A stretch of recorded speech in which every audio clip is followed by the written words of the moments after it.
Jadi tuan-tuan dan perempuan sekalian, kita lihat di negara lain amat tegas sekali dari segi SOP musim perayaan ini. Di Arab Saudi seperti kita ketahui, perintah berkurung dikenakan. Di Indonesia, negara jiran kita, mereka telah pun membatalkan cuti raya ni. Tidak ada perayaan, tidak ada sambutan untuk hari raya dan sebagainya. Walaupun kita faham budaya kita di Malaysia ini, hari raya merupakan satu perkara yang penting. Sebab itulah kita memberikan sedikit kelonggaran untuk berraya dengan SOP yang kita keluarkan. Hanya satu hari raya pertama, tak lebih 20 orang, dan digalakkan tidak menerima tetamu. Ya? Walaupun kita ada kelonggaran, tetapi kita mesti menilai sendiri, adakah tindakan itu berbahaya kepada keluarga kita ataupun masyarakat di sekeliling kita. Sebagai contoh, wanita yang dibenarkan pulang ke kampung, wanita daripada Kuala Kerai, ingin bersalin di kampung. Jadi pihak polis membenarkan atas alasan kesihatan dan dia nak bersalin di kampung, jadi kita benarkan.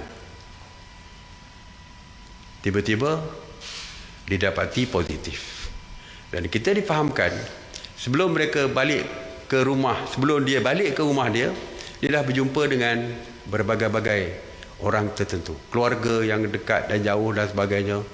Dah oleh kerana rindu, kalau lama tak jumpa, berpelukan-pelukanlah antara satu sama lain. Itu normal. Itu normal lama, bukan normal baru. Berpelukan dan sebagainya. Akhirnya didapati positif. Apabila dia positif, the whole kampung itu terpaksa walaupun tidak dianggap sebagai MCO ataupun EMCO, PKPD, tetapi semua orang kampung tertaluk kepada saringan dan sebagainya. Semua kampung dianggap seperti lockdown jugalah. Seperti walaupun bukan PKPD, tetapi macam PKPD jugalah, tapi mungkin secara pentadbiran. Akhirnya menyusahkan semua kampung. Kita tidak tahu berapa ramai warga emas yang terlibat di kampung tersebut.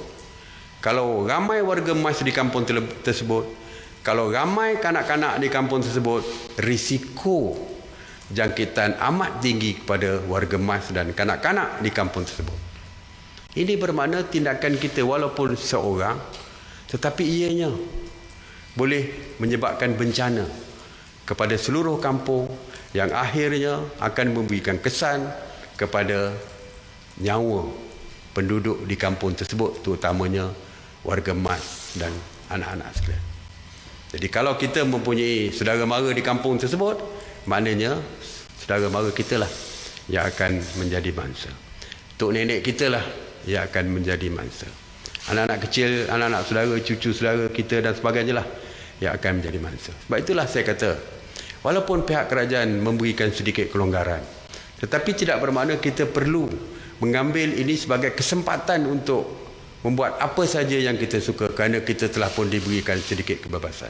Yang penting kita perlu fikir sendiri, adakah dengan pulangnya kita ke kampung akan memberikan kesan kepada tok nenek kita, keluarga kita, anak cucu kita di kampung dan sebagainya.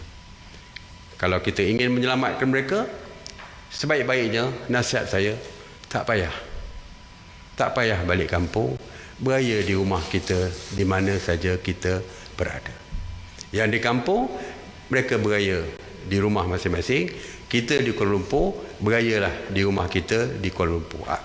Inilah satu cara untuk memastikan tidak akan berlaku spike selepas hari raya nanti. Kita mesti ingat, di beberapa negara termasuk di Itali dan sebagainya, apabila pulang balik kampung beramai-ramai, itulah yang menyebabkan Itali menjadikan satu negara yang satu ketika dulu paling tinggi positif COVID dan kematian di seluruh dunia ini. Jadi saya harap apapun kawalan kendiri perlu kita lakukan bagi menyelamatkan orang lain. Jadi itu saja saya nak sampaikan. Terima kasih sekali lagi. Seperti biasa, seruan saya terus kekal di rumah untuk terus kekal selamat. Stay home, stay safe.